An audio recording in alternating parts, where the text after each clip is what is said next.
कल की क्लास समझ आ गई थी बायो की? Yes sir. कुछ नहीं है? Yes sir. ठीक है। बेसिक सीखा था, सेल बना के देखा था, उसमें कुछ साइंटिस्ट थे जिन्होंने क्या क्या डिस्कवर किया, वही हमने डिस्कस किया। ठीक है, तो क्लास को शुरू करते हैं। उसमें ना एक साइंटिस्ट रह गया आपका, वो भी इंपॉर्टेंट है। उसका नाम लिखना है आपने, विर्चो।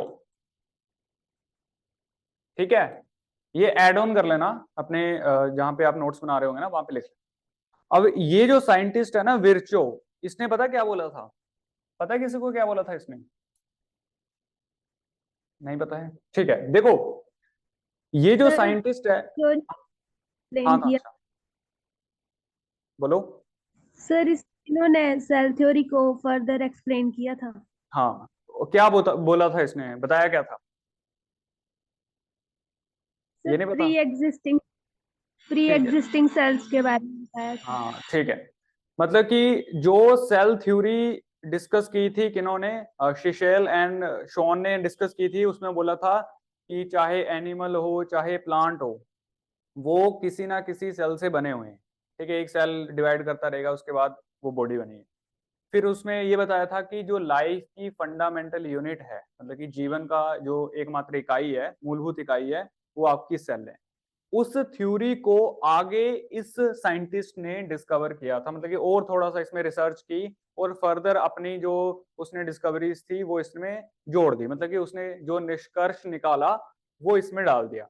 वो निष्कर्ष क्या था, वो उसने पता क्या बोला? उसने बोला कि जो नए सेल बनते हैं वो पुराने सेल से ही बनते हैं, मतलब कि new sales formed from the pre existing cells. ठीक है, आप ऐसा लिख सकते हो कि नए जो भी कोशिकाएं हैं, जो न्यू सेल्स हैं, जो नए सेल हैं, वह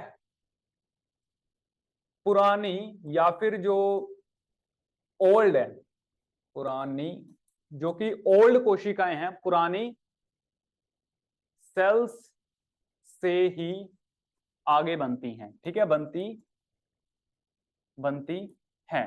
अब ये मैंने इसीलिए क्यों लिखा, क्यों करवाया, देखो क्या हो सकता है कि एग्जामिनर ना आपसे ऐसा पूछ सकता है, वो बोल देगा कि बताओ किस साइंटिस्ट ने ये कहा कि जो कोशिकाएं हैं, जो नई कोशिकाएं हैं, वो पुरानी कोशिकाओं से ही बनती हैं। तो यहाँ पर चार साइंटिस्ट दे देगा, अगर आपको नाम नहीं पता है तो आप टिक नहीं कर पाओगे, आपका 75% रिस्क है आप क्वेश्चन को गलत कर दोगे। ठीक है, तो इसको याद रखना है। ऐसा आ सकता है स्टेटमेंट की new sales formed from pre existing cells, मतलब कि पुराने सेल से ही नया सेल बना है। तो ये किसने कहा था? ये आपका विर्चो ने कहा था। इसने सेल थ्योरी को दोबारा थोड़ा सा इसमें एक्सप्लेन करके इसमें अपनी चीजें ऐड कर ली। ठीक है, तो ये आपने उसमें थोड़ा सा एडअप कर लेना। चलो अब करते हैं स्टार्ट। कल हमने सीखा था कि सेल कैसे बनाते हैं। ठीक है, तो सबसे पहले आप इस तरीके से ड्रॉ कर लोगे सेल। ठीक है, अब आपने एक एक करके मुझे बताना है किसका क्या नाम है। ठीक है, तो सबसे पहले हमने ये एक कुछ ऐसी चीज बनाई थी, इसको क्या बोलते हैं? न्यूक्लियस। न्यूक्लियस। ठीक है, इसको बोलते हैं न्यूक्लियस या फिर केंद्रक। वो हो गया एक। अब उसके बाद हमने ना कुछ इस तरीके से बनाया था, ये इस तरीके से, ये इस तरीके से, इसको क्या बोलते हैं? Endoplasmic reticulum. Endoplasmic, endoplasmic plasmic reticulum. ठीक है, रेटिकुलम। अब कई बच्चे बोल रहे हैं इंग्लिश में क्यों लिख रहे हैं, आपने इंग्लिश में ही याद करना है क्योंकि हिंदी इंग्लिश सेम चलता है इनका। ठीक है, उसके बाद हमने ना इसमें दो चीजें पढ़ी थी, एक था आपका रफ और एक था आपका स्मूथ। ठीक है, इसको हम दो हिस्सों में डिवाइड करते हैं। ये वाला हिस्सा हो गया आपका स्मूथ एंडोप्लाज्मिक रेक्टिकुलम, ये वाला हिस्सा हो गया आपका रफ एंडोप्लाज्मिक रेक्टिकुलम। अब ये जो डॉट्स डॉट्स हैं, ये क्या है इसके ऊपर? राइबोसोम। ये हैं राइबोसोम्स, राइबोसोम्स। ठीक है, उसके बाद हमने एक चीज पढ़ी थी, यहां पर कुछ इस तरीके से बीन्स पड़े हुए हैं, मतलब कि राजमा के दाने पड़े हुए हैं, ये क्या है? माइटोकॉन्ड्रिया। इसको बोलते हैं माइटोकॉन्ड्रिया। ठीक है, माइटोकॉन्ड्रिया। ठीक है, उसके बाद हमने एक चीज और पढ़ी थी, इसमें ना कुछ इस तरीके से एक स्ट्रक्चर और पढ़ा था बीच में, इसको क्या बोलते हैं? इसको बोलते हैं गोल्गी एपरेटस या फिर बॉडीज। ठीक है, तो ये हमने चीजें पढ़ी थी। और कुछ छूट गया क्या इसमें? लाइसोसोम। हाँ, लाइसोसोम। ये इस तरीके से सर्कल पड़े हुए हैं, तो इनको क्या बोलते हैं? लाइसोसोम्स। लाइसोसोम्स। ठीक है, तो ये चीजें हमने सीखी थी कि सेल में मोटी मोटी चीजें इसमें क्या होती। ठीक है, अब इसके आगे फर्दर चलते हैं। अलग अलग टाइप के सेल्स होते हैं, मतलब कि डिफरेंट डिफरेंट टाइप के सेल्स होते हैं, कोशिकाएं होती हैं। अलग अलग उनके साइज हो सकते हैं, उनका फंक्शन अलग अलग हो सकता है। ठीक है, तो ये कुछ एग्जांपल्स हैं आपके पास पड़े हुए हैं कि कौन सा सेल कैसा दिखता है। जैसे ये है नर्व सेल। ठीक है, मतलब कि सेंसेशन, कुछ भी आप महसूस करते हो, वो जो सिग्नल जाते हैं आपके ब्रेन तक ना, वो इनके थ्रू जाते हैं। ठीक है, मतलब कि 0.2 से भी कम टाइम में पहुंचा देते हैं। अब आपको कैसे पता चलता है कि कोई चीज गर्म है कि ठंडी है? आपने जैसे ही उसे टच किया, वो टच सीधा इन सेंसेस के थ्रू आपके ब्रेन में जाएगा। मतलब कि ये जो चीजें हैं ब्रेन में होती हैं, मतलब कि सीधे आपका ब्रेन में गया, ब्रेन में सिग्नल ये गया कि ये डेंजरस है हमारे शरीर के लिए, तो एकदम से हाथ हटाना पड़े। ठीक है, रिफ्लेक्स एक्शन, तो ये इनके थ्रू होता है। ये आपका ओव्यूम, ये स्मूथ मसल्स हैं, ये ब्लड सेल्स हैं, ये बोन सेल्स हैं, ये स्पर्म सेल है, और ये है आपका फैट सेल है। ठीक है, तो ये डिफरेंट डिफरेंट टाइप के सेल्स होते हैं, इनको इस तरीके से कैटेगराइज किया जाता है। क्लियर है? अच्छा, अब इसमें ना डायरेक्ट वो क्वेश्चन आ जाता है कि वो बोल देगा कि बड़ा कौन सा है, छोटा कौन सा है। तो वो एक बार देख लेते हैं, सिंपल सी चीज है, पूछ लेता है वो। ठीक है, तो मुझे बताना है आपने लार्जेस्ट सेल कौन सा है, लार्जेस्ट सेल। अब ये जो मैंने बड़ी कोशिका बोली या फिर लार्जेस्ट सेल बोला ना, इसका मतलब ये है कि मैं पूरा ओवरऑल बात कर रहा हूं। मैंने आपका बात इसमें नहीं किया कि ह्यूमन बॉडी में बताओ, ओवरऑल बताना है सबसे बड़ा सेल क्या है, बताओ। ऑस्ट्रिच। Ostrich egg. ठीक है, ऑस्ट्रिच एग मतलब कि शत्रुमुर्ग का अंडा, वो सबसे बड़ा सबसे बड़ी कोशिका या फिर सबसे बड़ा सेल। ठीक है, अब उसी में मुझे बताओ स्मॉलेस्ट सेल कौन सा हो जाए? माइकोप्लाज्म। इसको बोलते हैं माइकोप्लाज्म। माइकोप्लाज्म।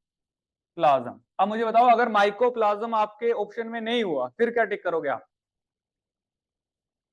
तब आप टिक करोगे बैक्टीरिया। ठीक है, तो बैक्टीरिया लगा दोगे, तो बैक्टीरिया वैसे आता नहीं है, माइकोप्लाज्म ही आ जाएगा। ठीक है, एक और आता है largest cell in human body, मतलब कि मानव शरीर में सबसे बड़ी कोशिका, largest cell in human body, तो ये कौन सी है? ओव्यूम। ओव्यूम। ठीक है, दिख रहा है कहीं पे ओव्यूम? ये रहा ओव्यूम। ठीक है, इसी में आ जाता है smallest cell in human body, बताओ। Sperm cell. ह्यूमन बॉडी क्या है? Sperm cell. Sperm cell. ठीक है, ये रहा स्पर्म सेल। ठीक है, अब बोलते हैं कि ये जो स्पर्म सेल है ना, ये इस ओव्यूम से 20 गुना छोटा है। तो ये इतना छोटा, ये माइक्रोस्कोप से दिखता है, तो ये स्पर्म कैसे दिखेगा? ठीक है, मतलब कि इससे 20 गुना छोटा और कर लो, वो आपका स्पर्म सेल है, मतलब कि उसका साइज ये बन जाता है। ठीक है, तो ये बेसिक सी चीजें हैं, ये पता होनी चाहिए आपको। चलिए, अब हम समझेंगे, यहां से आपका अगला टॉपिक आता है यूनिसेलुलर और मल्टी सेलुलर। आपने पहले भी पढ़ा हुआ है, कोई बात नहीं, दोबारा देख लेंगे। इसके एग्जांपल्स पूछ लेता है, बाकी इसमें ज्यादा कुछ पढ़ने की जरूरत नहीं है। अब देखो, दो तरीके के सेल्स होते हैं, मतलब कि दो तरीके की कोशिकाएं होती हैं। एक होती है यूनिसेलुलर, एक होती है मल्टी सेलुलर। हिंदी में बोलते हैं एक कोशिकीय, और दूसरे को बोलते हैं बहुकोशिकीय। ठीक है, यूनि मतलब कि एक कोशिकीय, हिंदी में स्पेलिंग देख लेना। ठीक है, कोश कोशिकीय होता है ना, कोशिकीय। ठीक है, और इसे कहते हैं बहुकोशिकीय। बहुकोशिकीय।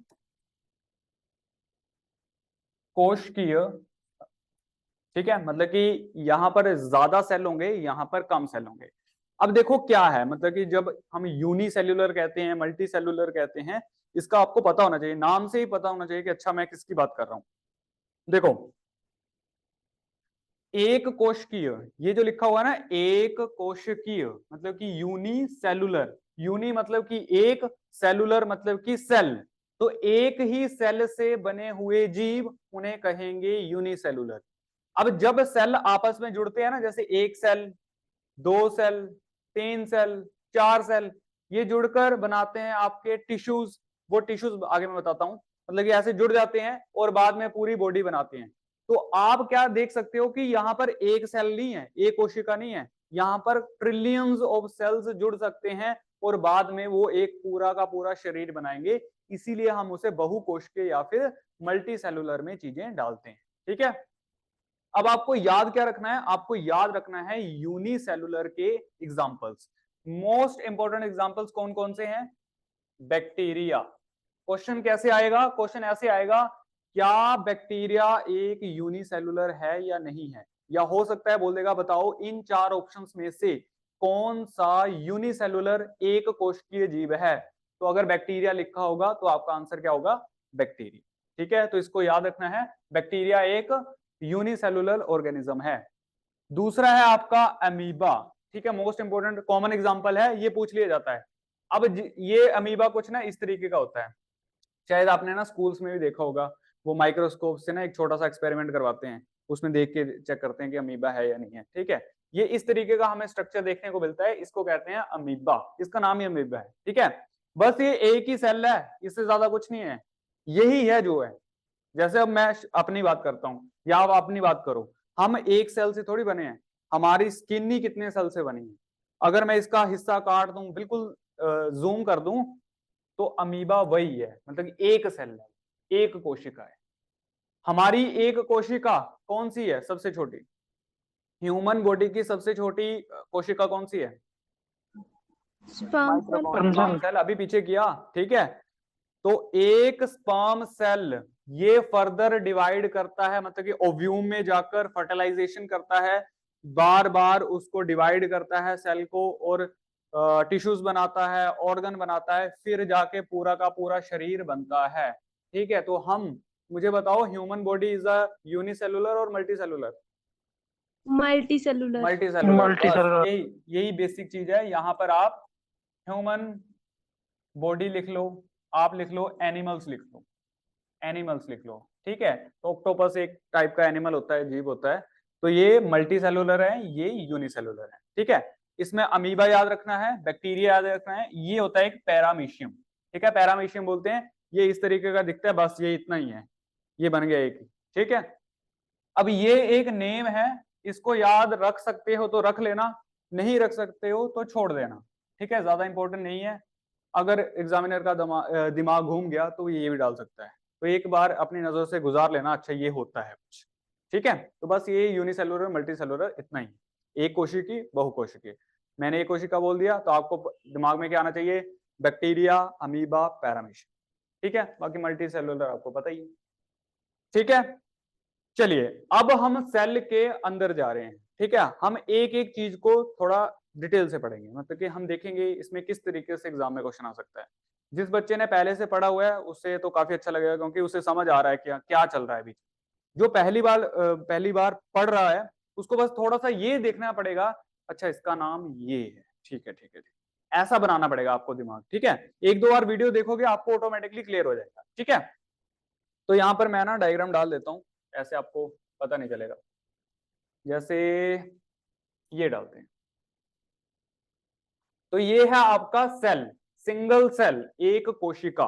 ठीक है, अब इस एक कोशिका को हम दो हिस्सों में डिवाइड करते हैं, मतलब कि कोशिका आपकी प्लांट की भी होती है, एनिमल की भी होती है। ठीक है, स्ट्रक्चर सेम है, बस एक दो चीजें आगे पीछे होती हैं, बाकी सारा कुछ सेम है। ठीक है, मैं बता दूंगा क्या होता है।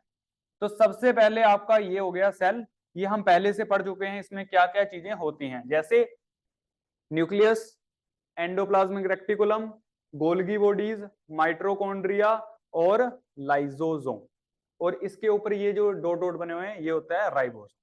क्लियर है, ये बेसिक चीज है, जिन्होंने नहीं देखा या फिर जिन्होंने याद नहीं किया है उन्हें याद करना पड़ेगा। ठीक है, अब देखो कोई भी जो सेल होता है, सेल के अंदर ये जो चीजें पड़ी हुई है ना, इसको कंट्रोल करके रखना पड़ता है। जैसे एक बैलून है, ये बैलून है, ठीक है। अगर मैं इस बैलून में पानी डाल रहा हूं, अगर इस बैलून की बाउंड्री नहीं होगी तो ये पानी क्या इसमें टिकेगा? No sir. नहीं टिकेगा, वो पानी इसमें से बाहर चला जाएगा। तो ये पानी जो इस बैलून में टिका हुआ है, ये किसकी वजह से टिका हुआ है? इसकी सरफेस की वजह से टिका हुआ है, मतलब कि इसकी कुछ ना कुछ बॉडी है अंदर जिसने इस पानी को होल्ड किया हुआ है।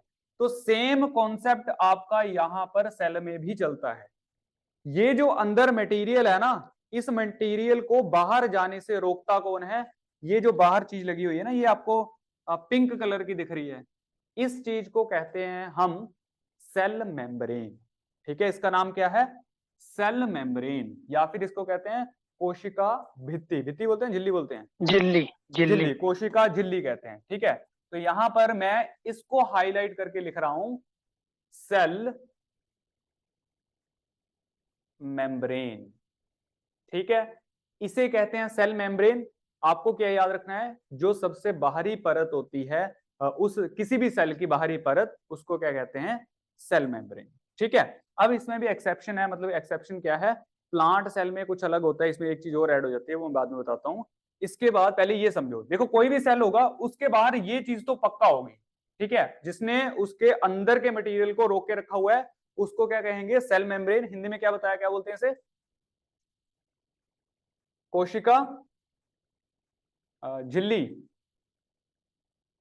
कोशिका झिल्ली होती है। ठीक है, क्लियर है? अब इसके बारे में थोड़ा सा पढ़ते हैं कि मतलब कि क्या क्या चीजें इसमें होती हैं। ठीक है, सबसे पहली बात ये है कि ये होती है फ्लेक्सिबल। फ्लेक्सिबल का मतलब कि जैसे बोलते हैं ना, ये बंदा बड़ा फ्लेक्सिबल है। फ्लेक्सिबल का मतलब कि जैसे मर्जी मोड़ो ये मुड़ जाती है। तो ये इसकी प्रॉपर्टी है, सेल मेम्ब्रेन इज फ्लेक्सिबल। ठीक है, ये एकदम से घूम फिर जाती है आगे पीछे। तो आप अगर इसके नोट्स बना रहे हो तो यहाँ पे लिख लेना, ये है फ्लेक्सिबल। फ्लेक्सिबल, ये इसकी है प्रॉपर्टी। ठीक है, मतलब कि ये किसी भी शेप में आगे पीछे घूम जाती है, अलग अलग सेल के हिसाब से। ठीक है, अब दूसरी प्रॉपर्टी इसकी क्या है? ये बनी किसकी होती है? बताओ जरा, किसकी बनी होती है? पता है? कोशिका झिल्ली या फिर सेल मेम्ब्रेन किसकी बनी होती है? मेम्ब्रेन, ये बनी होती है made up of lipids and protein. Clear? ठीक है, प्रोटीन की स्पेलिंग देख लीजिए, प्रोटीन। ठीक है, तो क्या याद रखना है? जो आपका सेल मेम्ब्रेन है वो क्या, सबसे पहली चीज क्या है? ये होता है फ्लेक्सिबल। दूसरी चीज क्या है? ये होती है आपकी किससे बनी होती है? ये आपकी बनी होती है लिपिड्स एंड प्रोटीन से। कनेक्ट कर लिया? हाँ कर दिया, कनेक्ट कर लिया ना? आवाज आ रही है मेरी? Yes sir. ठीक है, ओके। तो मतलब कि ये जो फ्लेक्सिबल, एक दो चीजें बताई मैंने अभी, एक तो फ्लेक्सिबल होती है, दूसरी चीज क्या है? ये बनी किससे है? लिपिड्स और प्रोटीन से बनी होती है। एग्जामिनर सीधा डाल सकता है कि बताओ जो कोशिका झिल्ली है वो किससे बनी होती है, तो ऑप्शन में ये होगा तो आप टिक करोगे। ठीक है, अगर आपको पता है तो। अब इसका फंक्शन समझते हैं, मतलब कि इसका कार्य क्या है। देखो, पहला कार्य क्या है कि ये अंदर वाले मटेरियल को इकट्ठा करके रखती है, मतलब कि इसने जो अंदर मटेरियल पड़ा हुआ है उसको बाहर जाने नहीं देती है, मतलब कि एक जगह पे बनाया हुआ है। दूसरा फंक्शन, मोस्ट इंपॉर्टेंट फंक्शन क्या है? ये क्या करती है? कुछ मटेरियल यहां पर पड़ा हुआ है, कुछ मटेरियल अंदर पड़ा हुआ है। अब ये जो मटेरियल है ये बाहर जाना चाहता है, और ये जो मटेरियल है ये अंदर जाना चाहता है। ठीक है, तो इस प्रोसेस को ये कंट्रोल करता है, मतलब कि क्या सेल के अंदर आना चाहिए, क्या सेल के बाहर जाना चाहिए, ये इसका मोस्ट इंपॉर्टेंट काम है। ठीक है, तो फंक्शन में आप एक चीज ये लिख सकते हो, इसका फंक्शन क्या है, मतलब कि ये कार्य क्या करती है? ये अलाउ करती है मटेरियल को, मटेरियल को कोशिका या फिर सेल के अंदर या फिर बाहर जाने के लिए। जाने के लिए। क्लियर? मतलब कि मेन फंक्शन क्या है, बाहर कुछ पड़ा हुआ है, अंदर कुछ है, अंदर वाला बाहर जाना चाहता है, बाहर वाला अंदर आना चाहता है, तो ये देखेगा क्या चीज अंदर आ सकती है, क्या चीज बाहर जा सकती है, उसका ये फंक्शन है। मतलब कि ये अलाउ करेगा, जैसे वो होते हैं ना गेट के ऊपर कोई कीपर बैठा हुआ है, मतलब गेट कीपर बैठा हुआ है, तो वो देख के ही अंदर जाने देगा कि ये कॉलेज का बंदा है या नहीं है, या कि फिर बाहर का बंदा है। तो उसी तरीके से जो आपकी सेल मेम्ब्रेन है या फिर कोशिका झिल्ली है, ये मटेरियल को अंदर और बाहर जाने के लिए परमिशन देती है, अलाउ करती है। मेन फंक्शन ये है, बना कैसे है, और ये फ्लेक्सिबल होती है। क्लियर? इतना किसी को यहाँ पे किसी को कोई दिक्कत है कि सर ये नहीं हो रहा है, ये नहीं हो रहा, बताओ, अभी पूछ लो। ठीक है, फिर इसके बाद मैं फिर और बताऊंगा इसके बारे में चीजें। ठीक है, चलो अब देखो इसको हम क्या कहते हैं। अभी मैंने आपको ना एक मेन फंक्शन बताया इसका कि ये जो चीज है किसी चीज को अंदर आने देगी, किसी चीज को बाहर जाने देगी। अब ये अलाउ करती है, परमिट करती है, तो इसीलिए इसका एक नाम होता है, उसको कहते हैं सिलेक्टिवली प्रीमिएबल। स्पेलिंग देख लेना, ठीक है, प्रीमिएबल मेम्ब्रेन। ठीक है, मतलब कि इसको हम सिलेक्टिवली प्रीमिएबल मेम्ब्रेन भी कहते हैं। सिलेक्टिवली क्यों? मतलब कि ये देख रही है किसी चीज को अंदर जाने देना है कि बाहर आने देना है। प्रीमिएबल का मतलब होता है कि किसी कंटेंट को अंदर जाने कैसे दिया जाएगा, और वो मेम्ब्रेन, ये झिल्ली, मतलब कि ये आपकी सिलेक्टिवली प्रीमिएबल मेम्ब्रेन होती है।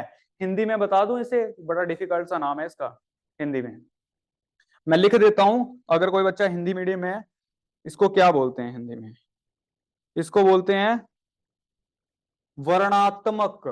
ठीक है, आप इंग्लिश में करना याद, वर्णात्मक, इसको बोलते हैं पारगम्य। ये तो ऐसा लग रहा है जैसे वो बाहुबली की फिल्म चली हो, झिल्ली। ठीक है, वर्णात्मक पारगम्य झिल्ली। ठीक है, सिलेक्टिवली परमिएबल मेम्ब्रेन। ठीक है, तो इसका ये एक नाम होता है, ये भी आपने थोड़ा सा याद रखना है इसके बारे में। ठीक है, मैंने बता दिया, थोड़ा सा एब्जॉर्प्शन होता है। अब एक चीज इसमें जो इंपॉर्टेंट है वो क्या है, अब देखो कोई भी सेल है ना, या फिर जो हमारी ह्यूमन बॉडी है सेल से बनी है, जो सेल है इसमें गैसेस एंटर करती हैं। मतलब कि आपको पता है ना, अगर मैं यहां पर दोबारा से सेल डाल देता हूं, देखो ये सेल है, हमें पता है जो बॉडी है वो ऑक्सीजन लेके आती है, वो इसके अंदर सेल के अंदर जाएगी, और प्रोटीन या फिर ग्लूकोज जो भी चीज बनेगी उसके लिए जरूरी है ऑक्सीजन। अंदर जो वेस्ट मटेरियल है वो है कार्बन डाइऑक्साइड, वो बाहर आएगा। अब पहले मुझे ये बताओ, ये जो कार्बन डाइऑक्साइड और ऑक्सीजन ये है क्या, गैस है, सॉलिड है कि लिक्विड है? गैसेस है, गैसेस है। ठीक है, पता चलता है गैस होती है। अच्छा, अब यहां पर ये जो झिल्ली पड़ी हुई है ना, किसे क्या कहते हैं इसे, कोशिका झिल्ली है ना, कोशिका झिल्ली पड़ी हुई है, ठीक है, सेल मेम्ब्रेन है, ये क्या करेगी, इन गैसेस का ट्रांसफर करवाती है। मतलब कि ऑक्सीजन को अंदर आने देगी और कार्बन डाइऑक्साइड को बाहर जाने देगी। इस प्रोसेस का एक नाम होता है, उसको कहते हैं डिफ्यूजन। ठीक है, एग्जामिनर क्या बोलेगा कि किसी कोशिका में गैसों का आवरण, या फिर क्या बोलते हैं उसे, आगे पीछे जाना, एंट्री या फिर एग्जिट, वो किस नियम द्वारा होती है, उसे कहते हैं डिफ्यूजन। याद रखना है डिफ्यूजन। अभी मैं थोड़ा सा बताता हूं इसके बारे में। डिफ्यूजन, डिफ्यूजन क्या है, कोशिका में या फिर सेल में, सेल में गैसेस का गैसेस की मूवमेंट कर लेते हैं, गैसेस की आदान प्रदान, आदान प्रदान, हाँ ठीक है, मूवमेंट अपने हिसाब से लिख लेना। ठीक है, मैं आपको समझा देता हूँ। मूवमेंट मतलब कि ऑक्सीजन अंदर जाएगी, कार्बन डाइऑक्साइड बाहर आ जाएगी, तो ये भी वही कंट्रोल करती है। लेकिन उस प्रोसेस को क्या कहते हैं, उस प्रोसेस को क्या कहते हैं, डिफ्यूजन कहते हैं। ठीक है, अच्छा एक चीज और होती है, इसको भी याद रखना, एक चीज होती है ओस्मोसिस। ओस्मोसिस, ठीक है, कुछ नहीं है, सेम ही चीज है, थोड़ा सा इसमें डिफरेंट क्या है, जब मैं डिफ्यूजन बोलूंगा ना तब आपकी गैसेस आदान प्रदान हो रही होंगी, जब मैं ओस्मोसिस बोलूंगा तब आपका पानी आदान प्रदान होगा, वाटर एक्सचेंज। बस इतना याद रखना है, मतलब कि बाहर पानी जो होगा वो अंदर चला जाएगा, अंदर वाला पानी बाहर आ जाएगा, किसकी वजह से, इस प्रोसेस की वजह से। गैसेस आगे पीछे जाएंगी किसकी वजह से, इस प्रोसेस की वजह। बस इतना याद रखना है। अब मैं इसके पीछे का कॉन्सेप्ट बता देता हूं, दोनों में चलता कैसे है। अच्छा, आप सभी ने किशमिश देखी है? किशमिश क्या होती है? किशमिश किसी को पता है किशमिश क्या है? यस। वो हिंदी में क्या बोलते हैं उसे? हिंदी में किशमिश ही बोलते हैं, लोकल लैंग्वेज में दाख। बोलते हैं दाख। हाँ दाख। ठीक है, दाख मतलब कि वो दाखें नहीं होती हैं, अंगूरों को सुखाकर बनाई जाती है किशमिश। ठीक है, बड़ा अच्छा एग्जांपल है उसका, आप सेल से समझ सकते हो। देखो, आपने एक किशमिश लेनी है, उसको पानी में डाल देना है, मतलब कि रात में एक किशमिश को पानी में डाल दो, जब आप सुबह उठोगे ना उसको आप जब देखोगे उसमें पानी फिल हो गया होता है, वो पूरी फूल जाती है, वो इस तरीके से फूल जाएगी। ठीक है, तो क्या हुआ, जो बाहर वाला पानी था वो अंदर चला गया। ठीक है, अब इसी किशमिश को आप धूप में रख दो तो वो क्या होगी, फिर से सिकुड़ जाएगी, सिकुड़ जाएगी। ऐसा ही है, अब क्या हुआ, जो अंदर वाला पानी था वो बाहर चला गया। अब मैं मानता हूं अगर ये सेल है तो सेल में अगर पानी अंदर बाहर जा रहा है तो वो किस प्रोसेस की वजह से जाएगा, ऑस्मोसिस। ऑस्मोसिस। यही चीज आपकी गैसेस में भी होती है। ठीक है, मतलब कि गैस अंदर चली जाएगी बाहर चली जाएगी, ये चीज होती है। अब ये जाती कैसे है वो समझो। देखो, एक चीज ये है, एक चीज ये है। प्रेशर पता है ना सभी को, दबाव, मतलब कि यस ज्यादा प्रेशर होगा, लो प्रेशर होगा। मुझे बताओ, ज्यादा प्रेशर से कोई चीज लो प्रेशर की तरफ जाती है कि लो प्रेशर से ज्यादा की तरफ हो जाती है? हाई टू लो।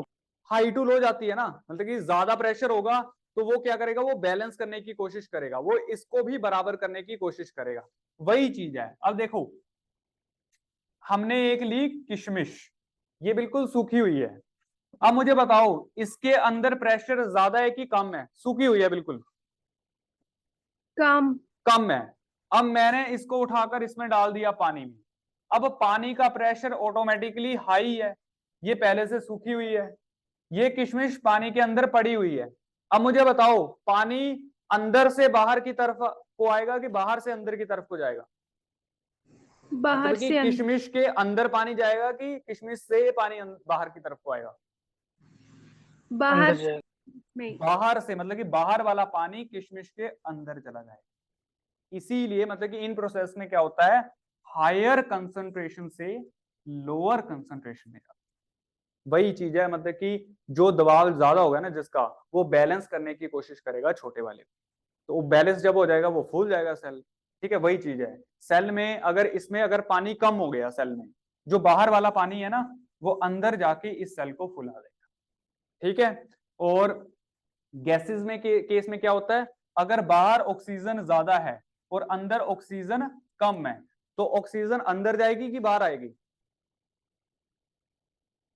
बाहर ज्यादा है अंदर कम है, तो बताओ। बाहर से अंदर जाएगी। बाहर से अंदर जाएगी। ठीक है, तो बाहर से अंदर जाएगी। उसी तरीके से कार्बन डाइऑक्साइड है, अगर बाहर अंदर ज्यादा है बाहर कम है तो। और किसी भी गैसेस की मूवमेंट को किसी सेल में क्या कहते हैं? Diffusion diffusion. डिफ्यूज। और अगर अगर मैं पानी की बात करूं फिर ऑस्मोसिस ऑस्मोसिस। याद रखना है, ये जो ऑस्मोसिस है ना, ये आपके पता कहां पे लगती है? पेड़ देखे हैं पेड़? वो पेड़ तो देखे ही हैं, पेड़ की जड़ें होती हैं, तो पेड़ अपना पानी कहां से लेते हैं? रूट से रूट से। तो ये जो जड़ें हैं, इन जड़ों में पानी की जो कंसंट्रेशन है, जो पानी है वो उसका दबाव कम है, बाहर पानी का दबाव ज्यादा है, तो ज्यादा दबाव से पानी रूट्स में जाएगा, फिर वो पेड़ के अंदर चला जाएगा। तो उस प्रोसेस को भी हम ओस्मोसिस कहते हैं। जड़ों में भी सेल ही तो है, ठीक है। तो ये हमारी कोशिका झिल्ली होती है, छोटी सी कंसंट्रेशन होती है, इसके बारे में ये छोटी सी चीजें हैं, इसको याद रखना है, ये डिफ्यूजन प्रोसेस है इसी के अंदर आता है। क्लियर है? यहां तक किसी को कोई दिक्कत? सर नहीं समझ आया पूछ लो अभी, फिर चलते हैं एक और आगे। क्लियर? Yes sir. अच्छा Yes. ठीक है। अब देखो मैं एक और चीज बताता हूँ आपको, इसी में बताता हूँ, ठीक है। अमीबा सभी ने देखा है? अभी पीछे बताया मैंने, ये रहा अमीबा। अब अमीबा मुझे बताओ ये कितनी कोशिकाओं से बना हुआ है? एक एक कोशिका से बना है। अब ये खाना तो खाता ही होगा। अब किसी भी कोशिका के बाहर सेल मेम्ब्रेन होती है, कोशिका झिल्ली होती है, तो ये क्या करता है, अपना खाना इस तरीके से अंदर कर लेता है और इस खाने को इस कोशिका की झिल्ली के अंदर पहुंचा देता है।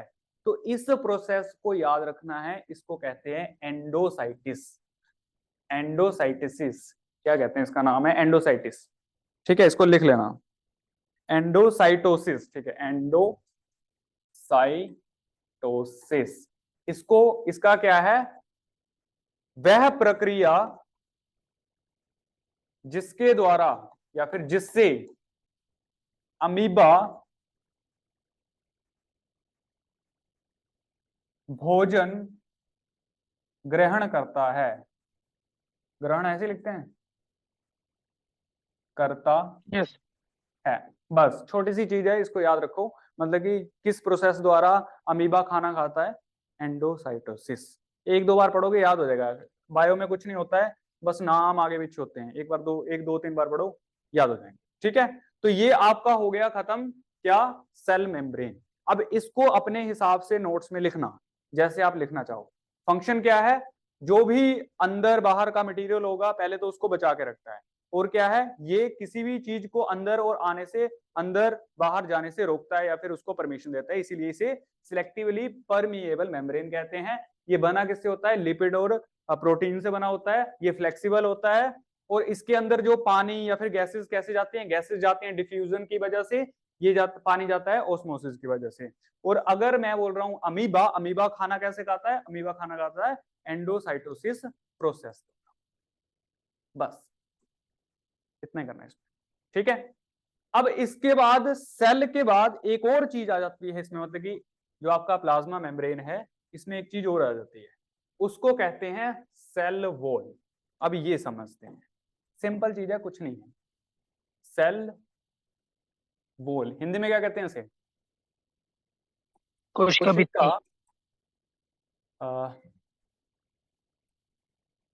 कोशिका झिल्ली की भित्ति, भित्ति। भित्ति, कोशिका भित्ति कहते हैं। अच्छा, अब देखो सबसे पहला पॉइंट क्या याद रखना है, ये किसमें प्रेजेंट होता है, only in plant cell. Plant cell, कोशिका भित्ति सिर्फ प्लांट सेल्स में होती है, एनिमल सेल्स में नहीं होती है। मैक्सिमम टाइम यही क्वेश्चन आता है, इन चार ऑप्शंस में से कौन सी चीज एनिमल सेल में नहीं होती, ये नहीं होती उसमें। अब ये कहां पे होती है, ये होती है सबसे बाहर। अब ये कौन सा सेल है, पहले मुझे ये बताओ। अगर मैंने बोल दिया कि सबसे बाहर मेरी कोशिका झिल्ली है, भित्ति है, तो ये कौन सा सेल होगा, प्लांट की, प्लांट सेल। क्या होगा, प्लांट सेल। Plant cell. ठीक है, तो मैं यहां से प्लांट सेल। डायरेक्ट पहचान सकता हूं ये प्लांट सेल होता है। तो प्लांट सेल और उसमें मैक्सिमम डिफरेंस ये होता है, एनिमल और प्लांट। ठीक है, बाकी सारा कुछ सेम होता है। अब इसकी दूसरी प्रॉपर्टी ये क्या है, वो है, ये होती है रिजिड। रिजिड का मतलब होता है कठोर। अब कठोर, आप प्लांट को देख रहे हो, मतलब कि आपने पेड़ को देखा, पेड़ के बाहर जो छाल लगी होती है ना, वो हार्ड होती है कि सॉफ्ट होती है, हार्ड। हार्ड। हार्ड होती है। हार्ड क्यों है, मतलब कि जो पेड़ है ना, वो कहीं आगे पीछे तो जाता नहीं है, तो उसको अपनी प्रोटेक्शन के लिए बाहर एक कवच बनाना पड़ता है, इसीलिए उसके जो कोशिकाएं हैं उन्होंने खुद से डेवलप कर ली एक चीज, वो है सेल वॉल। ठीक है, तो बस ये चीज याद रखनी है, प्लांट्स में होती है ये इससे बनी होती, किससे होती है, मतलब कि सबसे बाहर ये होगी सेल के अंदर कोशिका भित्ति, ये सिर्फ प्लांट सेल में होती है, ये कठोर होती है। अब इसमें एक चीज आती है, ये बनी किसकी होती है, पता है किसी को, cellulose. Cellulose. Made up of cellulose. ठीक है, ये याद रखना है, ये पूछ लेता है कि जो सेल वॉल है वो किसकी बनी होती है, आपकी सेलुलोज की बनी होती है। इसमें एक और चीज है, वो यहाँ पे लिख लो, स्टार मार्क करके लिखना। जो आपका फंगस को क्या बोलते हैं हिंदी में? फंगाई को, फंगाई को कवक। कवक की सेल वॉल, मतलब कि जो कवक होते हैं ना, कवक, उनकी सेल वॉल किसकी बनी होती है? चिटिन, चिटिन, काइटिन, काइटिन कुछ भी बोल लो तो ये बोलते हैं। ठीक है, तो ये भी याद रखनी है, बस उसका नाम काइटिन पड़ जाएगा, बाकी तो सारा प्रोसेस है। बस ये ही सेल वॉल है, इसमें यही पढ़ना है। क्लियर है? अब हम सेल के अंदर जा रहे हैं। ये देखो, हमने सबसे पहले ये चीज पढ़ी ना, फिर मैंने बाद में ये चीज पढ़ा दी आपको। अब ये दो चीजें हो गई, अब हम एंटर कर रहे हैं। अब इसके अंदर ये जो आपको मटेरियल दिख रहा है, ये इसको क्या बोलते हैं? इसको बोलते हैं बोलो, पता है? साइटोप्लाज्म। साइटोप्लाज्म, साइटोप्लाज्म, साइटोप्लाज्म भी बोलते हैं। ठीक Yes, है, sir. मतलब कि जो फ्लूइड सा लिक्विड होता है उसको कहते हैं साइटोप्लाज्म। सेम यहीं से डालता हूं मैं। ठीक है, लो, अब ये जो फ्लूइड है इसको कहते हैं साइटोप्लाज्म। हिंदी में क्या बोलते हैं इसे? कोशिका द्रव्य। कोशिका द्रव। ठीक है, कुछ नहीं है, सिंपल सी चीज है। ये सेल के अंदर होता है जो लिक्विड पार्ट है, तो इसको इतना ही याद रखना है, liquid part, liquid part of cell, liquid part inside cell कर लो ना। ठीक है, इनसाइड सेल, इनसाइड सेल क्या होता है? Cytoplasm, cytoplasm. वो ज्यादा तो नहीं हो रहा है? No sir. ठीक है, बस इसमें और कुछ याद नहीं रखना, लिक्विड पार्ट, साइटोप्लाज्म, बस। ठीक है, अब देखो हमने तीन चीजें पढ़ी, पहले सेल वॉल पढ़ी, फिर हमने ये मेम्ब्रेन भी पढ़ ली, अब ये अंदर वाला लिक्विड वाला पार्ट पढ़। ठीक है, अब हम चीज पढ़ रहे हैं, इसको पढ़ेंगे सबसे पहले। ठीक है, इसको बोलते हैं न्यूक्लियस। न्यूक्लियस पढ़ेंगे, फिर बाकी चीजों को पढ़ेंगे। ठीक है, आज हम न्यूक्लियस ही पढ़ेंगे, फिर आपकी क्लास यहीं पे फिनिश हो जाएगी। ठीक है, चलो, तो पहले मैं ना न्यूक्लियस यहीं से बनाता हूं आपको।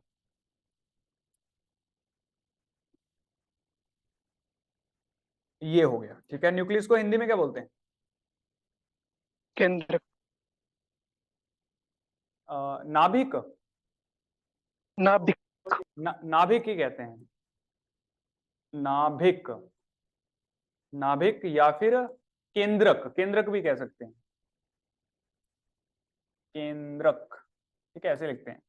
तो ये हो गया आपका न्यूक्लियस या फिर केंद्रक। ठीक है, अब इसके फंक्शन याद रखने हैं, ये होता क्या क्या है। सबसे पहले तो ये चीज, ये सबसे सेंटर में होगा, आगे पीछे हो सकता है, मतलब कि होता सेंटर में ही है। इसका मेन काम क्या है, मतलब कि इसमें होता है मटेरियल। कौन सा मटेरियल? आपका जीन का मटेरियल। जीन का मटेरियल क्या? क्रोमोसोम। क्रोमोसोम क्या? मतलब कि जहां से आपके हेरिटेज पता चलती है, मतलब कि आप किस वंश से, वंश का मतलब होता है मतलब कि डीएनए, जो मेन मटेरियल है इसके अंदर डीएनए होता है न्यूक्लियस के अंदर, और ये सेल को कंट्रोल भी करता है कि कौन सा काम करना है तुमने, वो सेल ये अंदर से कंट्रोल करेगा। ठीक है, अब याद रखना है, जो न्यूक्लियस होता है इसमें डबल मेम्ब्रेन होती है। ठीक है, डबल मेम्ब्रेन होती। सेल की बाहरी मेम्ब्रेन को हम क्या कह रहे थे? Cell walls. नहीं, सेल की मेम्ब्रेन को प्लाज्मा मेम्ब्रेन। प्लाज्मा मेम्ब्रेन बोल रहे थे ना। तो इसकी जो बाहर की मेम्ब्रेन होगी वो न्यूक्लियर मेम्ब्रेन होगी। ठीक है, मतलब कि तो आगे केंद्रक या फिर नाभिक मेम्ब्रेन जुड़ जाएगा, बाकी सेम चीज। ठीक है, अब इसमें चीज क्या है, इसमें दो चीजें होती हैं, दो लेयर्स होती हैं। किसी भी सेल के बाहर एक ही लेयर होती है, लेकिन जो न्यूक्लियस होगा उसके अंदर इस तरीके से होगा, हमेशा ऐसा ही होगा, क्योंकि ये दो झिल्लियों से बना हुआ है। ठीक है, ये देखो, पहली झिल्ली, ये दूसरी झिल्ली, ये दो झिल्लियों से बना होता है, इसीलिए इसे डबल मेम्ब्रेन कहते हैं। मतलब कि इसका एक फंक्शन है, ये दो मेम्ब्रेन का बना होता है। क्लियर है? अब जो आपका न्यूक्लियस है, इसमें जो मेन मटेरियल है जिसके ऊपर एग्जामिनर बार बार क्वेश्चन पूछता है वो क्या है कि इसके अंदर चीज होती क्या है, मतलब कि जो चीज हमें देख रही है या फिर किससे हमें पता चलता है ये सेल कैसा है या फिर किसी की बॉडी कैसी है, ये क्या कौन से वंश से है, उसका वंश क्या है, वो कैसा होता है। ठीक है। अच्छा, ये जो सेल है ना, ये जो सेल है, सेल के अंदर ये जो न्यूक्लियस बना हुआ है, ये जो न्यूक्लियस बना है, इस न्यूक्लियस में छोटे छोटे छेद होते हैं ताकि कुछ अगर अंदर बाहर जाना हो ना इसके अंदर मटेरियल तो वो भी जा सकता है। तो ये वैसे ही याद रखना है, छोटे छोटे छेद होते हैं, पोर्स। ठीक है, छेद। अब याद रखना है इसके अंदर क्या चीज होती है, इसके अंदर होता है क्रोमोसोम्स। क्रोमोसोम्स को हिंदी में क्या कहते हैं? गुणसूत्र। गुणसूत्र कहते हैं इसे। यस और नो, इसको गुणसूत्र ही कहते हैं क्या? Yes sir. अच्छा, हिंदी में कहते हैं गुणसूत्र। अच्छा चलो ठीक है, लिख दूं मैं गुण सूत्र। लो, ठीक है, गुणसूत्र होता है। अब देखो क्रोमोसोम कुछ नहीं है, मैं आपको बताता हूं क्रोमोसोम होता क्या है। क्रोमोसोम के अंदर होता है आपका मटेरियल, डीएनए मटेरियल। मतलब कि क्रोमोसोम इस तरीके का होगा, ये इस तरीके से, ये इस तरीके से, ये आपको इस तरीके से देखने को मिलेगा, वो तो आपको माइक्रोस्कोप से देखना पड़ेगा। ये इस तरीके से होता है। ठीक है, ये एक पेयर है। तो पहले मुझे ये बताओ कितने पेयर होते हैं क्रोमोसोम्स के? 23, 23 पेयर होते हैं। टोटल क्रोमोसोम्स कितने होते हैं? 46, 46 होते हैं। ठीक है, ये जो चीज बनी हुई है ना मैगी सी, इसको कहते हैं क्रोमोसोम। अच्छा ठीक है, इसको आगे समझते हैं थोड़ा सा, बस ये फिनिश है। इसके बाद मैं यहां पे बनाता हूं। ठीक है, ये इस तरीके से होगा, ये इस तरीके से, ये आपस में जुड़ जाते हैं। जरूरी नहीं है इस तरीके से होगा, हो सकता है कि सिंगल ही हो, अकेला ही हो सकता है तीन हो एक साथ इकट्ठे जुड़े हुए, लेकिन जो बेसिक स्ट्रक्चर है वो ऐसे बनाते हैं हम क्रोमोसोम का। ठीक है, तो ये एक क्रोमोसोम है। अब इस क्रोमोसोम के अंदर क्या होता है, वो होता है आपका डीएनए। ठीक है, हमें पता है क्रोमोसोम किसका किसका बना होता है, किससे बना होता है ये?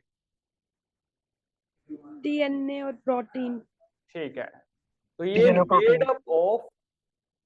Made up of DNA and proteins का बना होता है।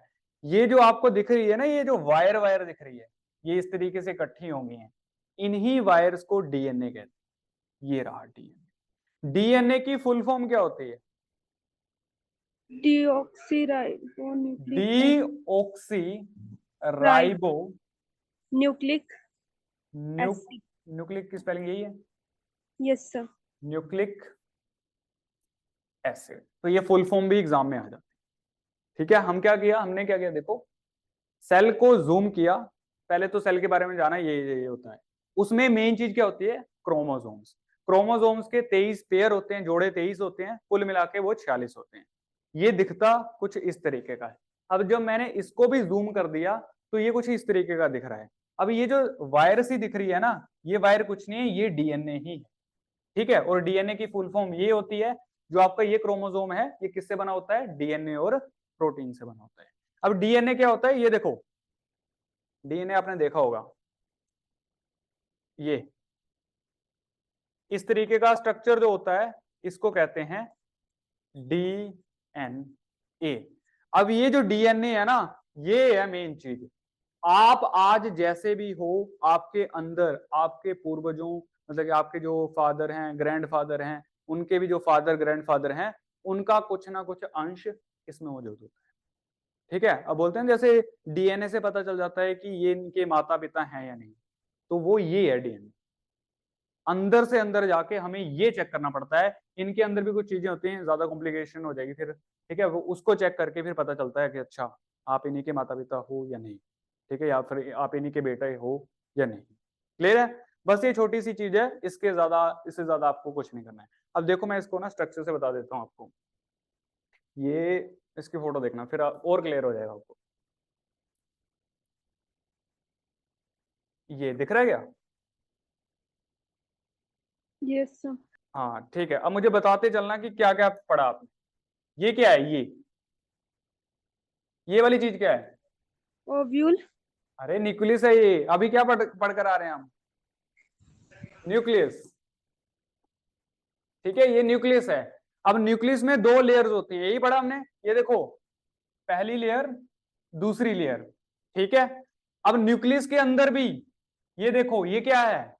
क्रोमोसोम। यही है क्रोमोसोम। Yes sir. क्रोमोसोम। अब ये क्रोमोसोम ध्यान से देखो, अगर मैं इस क्रोमोसोम को खोल दूं, ये घूम फिर के कुछ नहीं है, ये डीएनए ही है। डीएनए मतलब कि ये आपस में जुड़ जाता है इस तरीके से, और ये इस तरीके से पेयर बना लेता है। अब ये देखो, ये रहा न्यूक्लियस। ये जो दिख रहा है ना आपको, ये चीजें दिख रही हैं, ये इस तरीके से पड़ा रहता है, ये इस तरीके से, ये अंदर ही ऐसे ऐसे घूमता रहता है, घूमता रहता है, घूमता रहता है। और एक टाइम के बाद ये इस तरीके से पेयर बना लेगा और अपना वो चीज बना लेगा। इसीलिए हम इसे क्रोमोसोम या फिर पेयर्स में बांट सकते हैं। क्लियर? यस और नो? Yes, sir. ठीक है, तो ये हो गया। अब एक छोटी सी इसमें चीज रहती है, वो होती है आपकी यूकैरियोटिक और प्रोकैरियोटिक। तो वो कल की क्लास में करेंगे, और मैं कोशिश करूंगा जो बाकी जो सेल के स्ट्रक्चर हैं, जैसे ये बच गया ना, जैसे ये हो गया, ये माइटोकॉन्ड्रिया, ये वाली चीजें होगी, ये मैं डायरेक्ट आपको कल की क्लास में बता दूंगा। ज्यादा नहीं देखना, बस फंक्शन देखना है, क्या करते हैं, किससे बने हुए हैं, बाकी इसमें कुछ नहीं करना। क्लियर? Yes, sir. यस चलो फिर ठीक है, फिर जय Hind. Thank you, sir. Jai Hind. Okay okay.